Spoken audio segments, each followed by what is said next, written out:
My name is Joan Woodward, and I'm the president of the Travelers Institute. We are the educational, informational arm, and we travel the country doing events like this.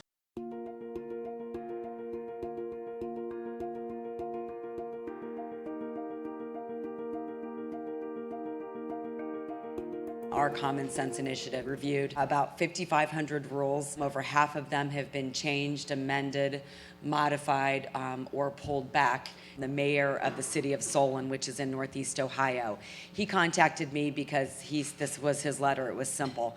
I have a business located in my city that wants to stay in Ohio, but there are liquor laws that are preventing them from competing with competitors. They make a Marsala sauce. They were opening individual bottles of wine, and then they were pouring them into these 1,000-pound vats of sauce, one bottle at a time. So you can imagine extra people, extra man hours, extra cost. They couldn't compete in Ohio. So we worked with the legislature. Within 4 months, we got a bill passed. The governor signed the bill. The company obviously was pleased. In the last 2 years, the main entity that is attacked is small business, small and medium-sized businesses. When you're starting a business, you're building that business, you're looking for every opportunity you can get. The internet comes along, they're free tools, they're free resources, and you think you're really doing something because you're not spending the money that other businesses are spending, your bottom line looks great. You may be setting yourself up for failure. So at the point in which you can afford to step out of that startup mode and move into a true business risk management mode, you really should. Spend the money to get the cyber insurance. Spend the money to train your employees so that they don't bring your business down, to create that cyber culture. Well, just regarding the cyber liability, we will quote that on every single one of our clients. We want them to at least experience it. My impression of it right now is 10, 15 years ago, nobody carried employment practices liability. That's coverage for wrongful termination, harassment, discrimination. Nobody carried that.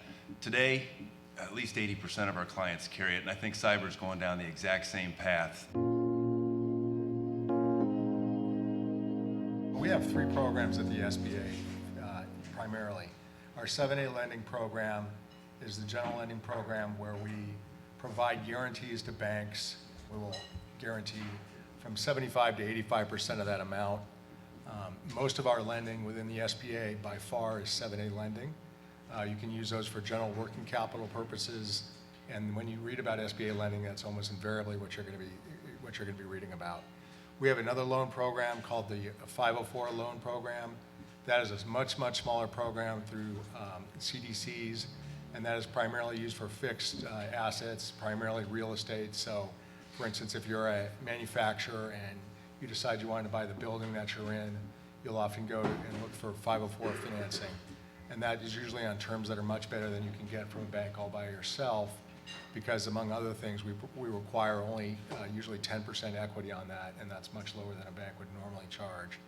Our third loan program is micro lending program, and that is done through community development organizations. Usually the loans are much smaller, $7,500, $10,000 is the average loan size there.